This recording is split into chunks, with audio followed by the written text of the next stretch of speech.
जय श्री राम दोस्तों। आज मैं आपको बता रहा हूँ कि धनु राशि के जो जातक हैं उनके लिए 16 नवंबर से और 15 दिसंबर के मध्य, जबकि भगवान सूर्य नारायण क्या हैं, अपनी नीच राशि यानी तुला राशि को छोड़कर वृश्चिक राशि में प्रवेश कर रहे हैं। तो आपके लिए यह समय कैसे रहने वाला है भगवान सूर्य नारायण के दृष्टिकोण से।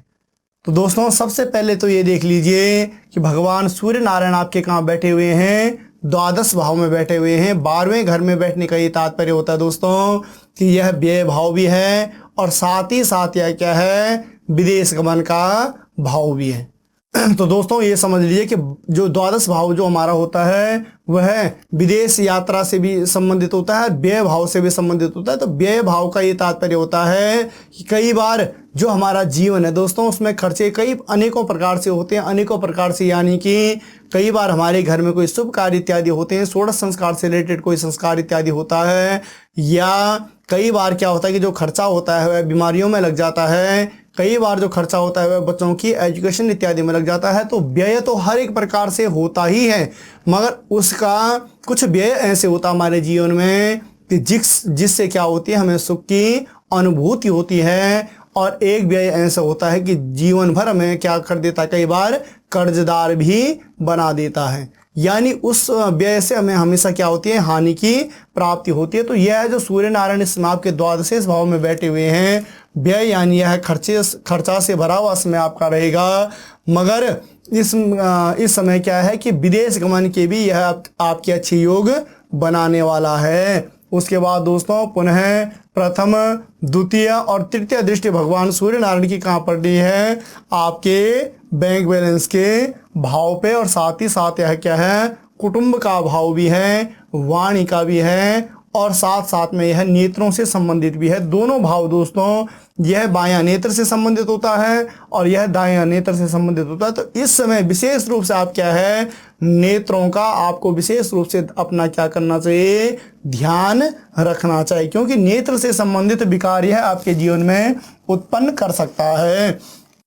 सूर्य की यह विशिष्टता भी होती है, और साथ ही साथ ये मान लीजिए कि जब तृतीय दृष्टि भगवान सूर्य नारायण की धन भाव में पड़ रही हो तो धन धान्य संपत्ति इत्यादि का यह भाव है दोस्तों। तो यहाँ पर जब यह पड़ रही हो तो अवश्य ही यह इन चीज़ों में क्या करने वाले हैं, वृद्धि करने वाले हैं। अगर हम तृतीय दृष्टि भगवान सूर्य नारायण की देखें तो यह आपके जीवन में क्या है, अच्छा फल फलित करने वाली है। उसके बाद पुनः पंचम दृष्टि में आते हैं तो पंचम दृष्टि आपकी कहाँ पड़ रही है, मातृभाव में पड़ रही है, और मातृभाव का अर्थ ये है कि मातृभाव भी है, साथ ही साथ ये क्या है, सुख का भाव भी है और भूमि भवन का भाव भी है। तो दोस्तों इस समय ये मान लीजिए कि आपको भूमि सुख भी प्राप्त होने वाला है। अगर अभी तक आपका घर इत्यादि नहीं है आपके पास में, इस समय दोस्तों अगर आप प्रयास करते हो उस चीज़ के लिए तो अवश्य ही आपको भूमि भवन का सुख भी प्राप्त हो सकता है, क्योंकि मैंने पहले ही आपको बताया कि भगवान सूर्य नारायण कहाँ बैठे हुए हैं,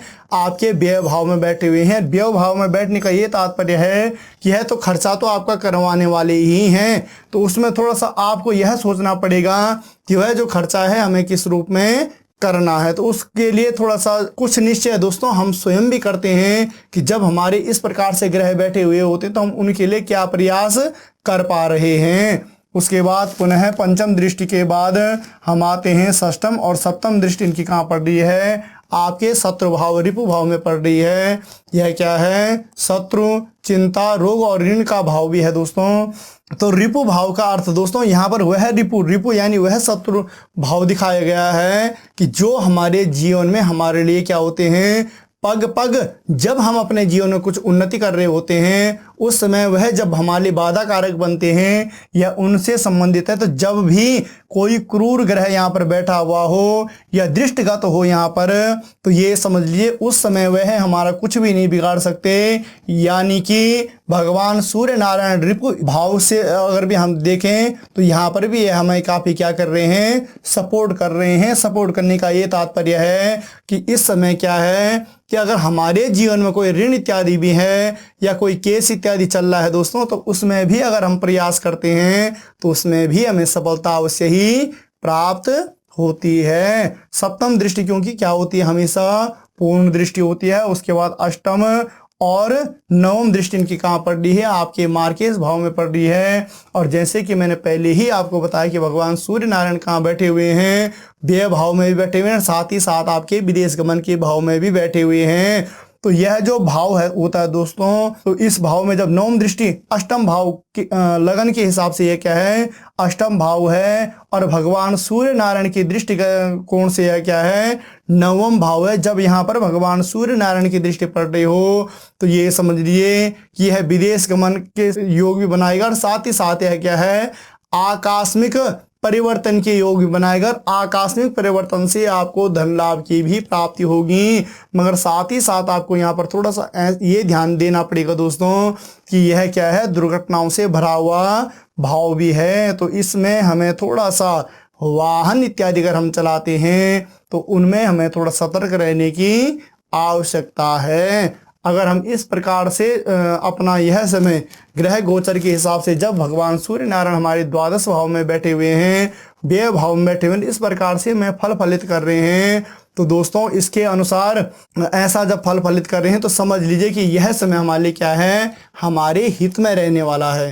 तो दोस्तों आपको हमारा यह वीडियो कैसे लगा, आप इसे लाइक भी करें, शेयर भी करें और कमेंट अवश्य करें। मिलते हैं पुनः एक नई वीडियो में, तब तक के लिए जय श्री राम।